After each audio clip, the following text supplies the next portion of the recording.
Hi everyone, my name is Bree, and apologies, first I apologize for my outfit but it's 1 a.m. wherever I am and it's cold, so just allow me to proceed.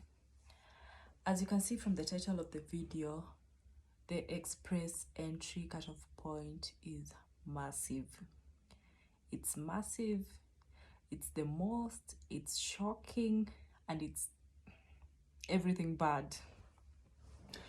So this express entry came, I know it came as a surprise to many of us, although not so much of a surprise, because being that there hasn't been any draws for the past 2 years, then you would anticipate that so many people are using that time to improve on their skills, language skills, to attain more qualification by going back to school to achieve their master's degree. Some people going to get at least 2 or more certifications. So many people might have used that opportunity when the process was halted to better themselves.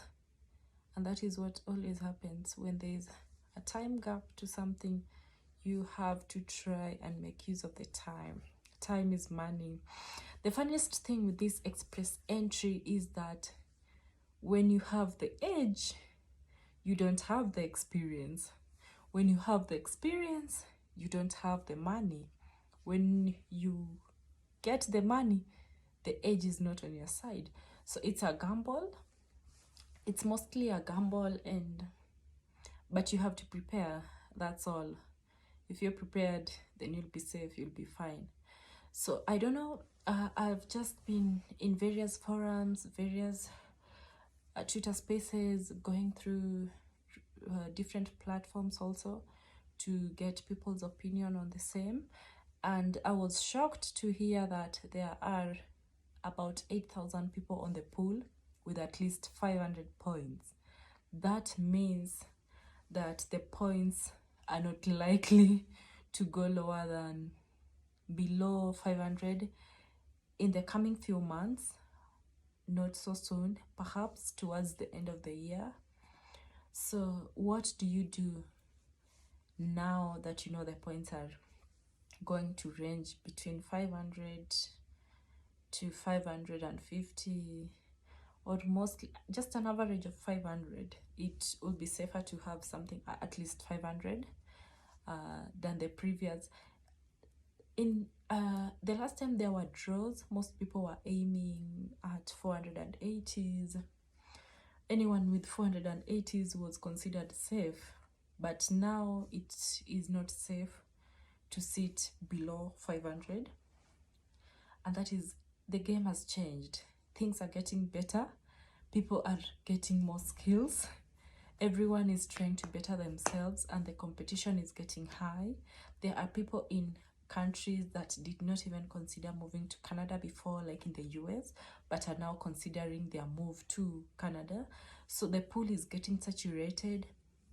So that means there are maybe people who are way more qualified than you are.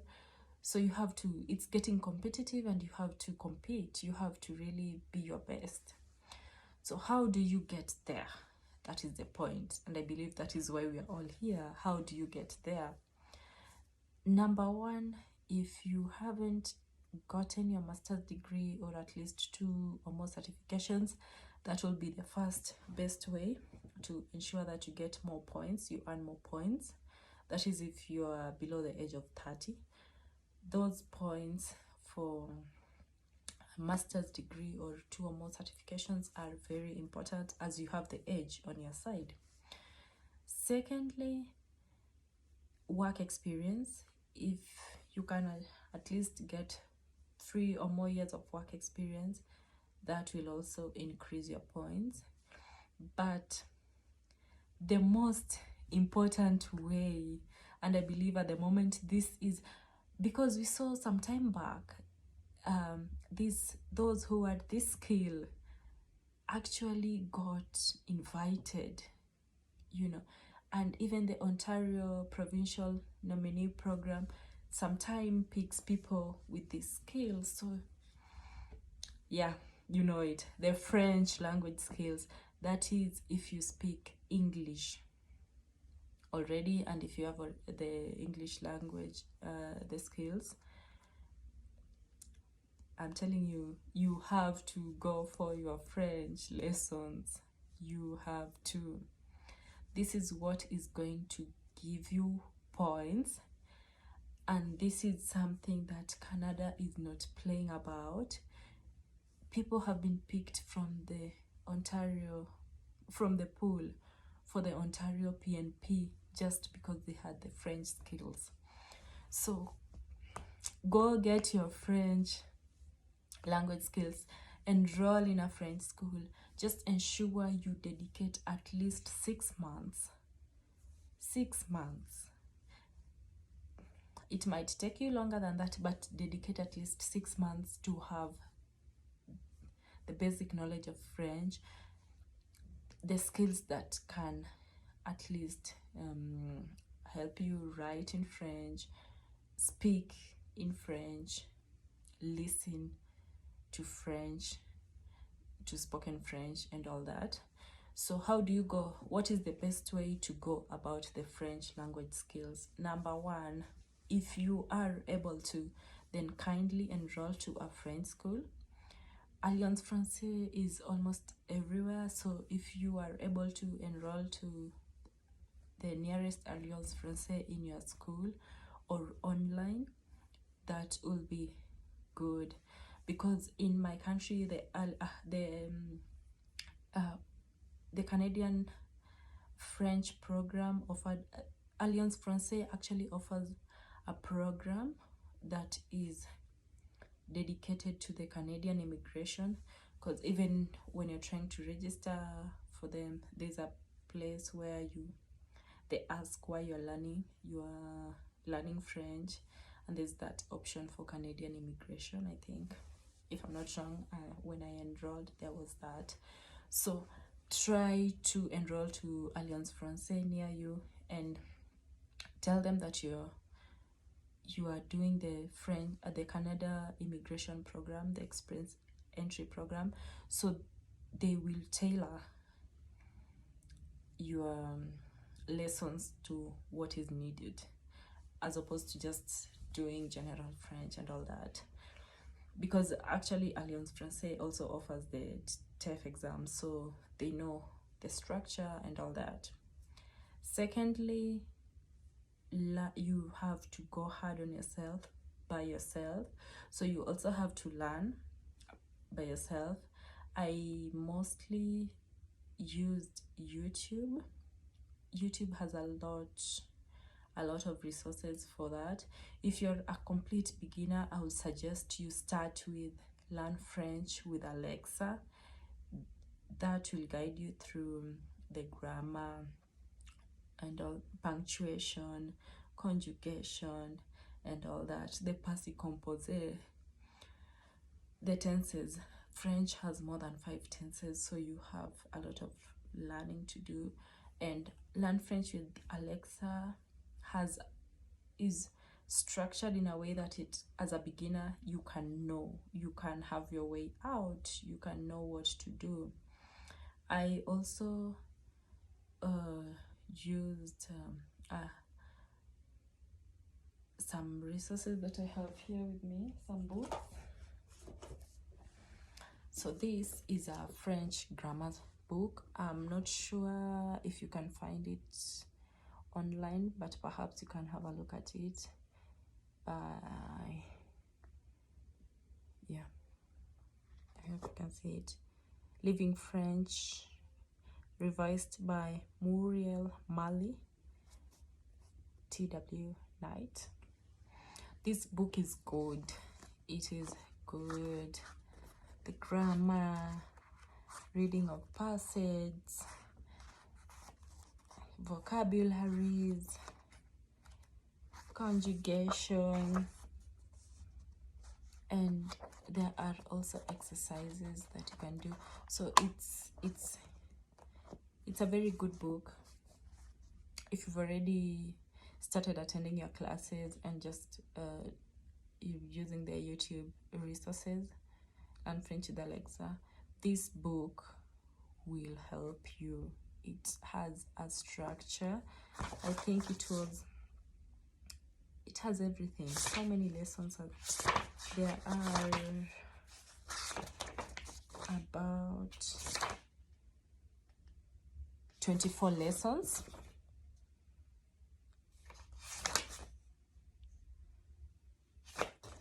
And it covers most things. It even covers pronunciation. So it has most things, most grammar structures, and whatever you need to learn French. This book is very good. Then we also have this French grammar dictionary, Collins French grammar dictionary. How do I put it? Will you see it? This dictionary is good, and the most important thing that is here are the tenses. As I told you, French has many tenses. There's the perfect tense, future tense, conditional tense, past tense, passive composite. There are so many tenses, and this dictionary is a good guide. It's tiny but very resourceful, very, very resourceful. I also have another dictionary. I'll share the same. It's also very good, different from this though. Then when you already have at least a grasp of the grammar, the tenses and all that, you can listen to podcasts to get used to the listening and the speaking. Maybe podcasts, I mostly listen to Coffee Break French series by Mark. Those series are good. It will help you with the listening and also the speaking, because there's a way you also you listen and also talk back. I don't know how to explain it, but it's very good. Besides that, I also watch YouTube videos by Easy French. There's a YouTube channel called Easy Languages, and they have Easy French. So the good thing about their videos is that they have subtitles in both French and English. So it's so easy for you to understand and grasp and just know how to go about the spoken French. So yeah, I don't know if there's anything I've forgotten, but mostly if you use those materials, you will be fine. Oh, and Duolingo. Don't even think of Duolingo as just an app. Duolingo is a good app because the more you repeat the practices and all that, the words, you keep seeing them and, you know, trying and doing all that, it sticks. You really understand the language. You can tell how a sentence is written just by knowing that this is how this is punctuated, this pronoun is done conjugated like this. So even Duolingo can help you a lot, but it will only be helpful if you use these other resources to it. You cannot just rely on Duolingo. That will not happen. Besides that, join groups, have friends who also are in the same process and are trying to learn French. So it will help you to have people to talk to, because when you're doing the TEF exams, you are also aiming at passing all the areas, the listening, the speaking, the writing and all that. You want to aim at least a CLB, a higher CLB, like 5 and over. So that is it. I know we all anticipate that this will soon go down. I know it will, but we just don't know when. So it's better to be prepared. And as it's always said, time in the market is better than timing the market. So you better just do it, get inside, get in the pool, and who knows, you could just get an invitation, a PNP invitation from any provinces, or who knows. So it's better to have the skills. The language skill is a massive thing in Canada right now, I believe so. Maximize on them. Maximize on your IELTS, maximize on your TEF. All the best and see you soon. Good night.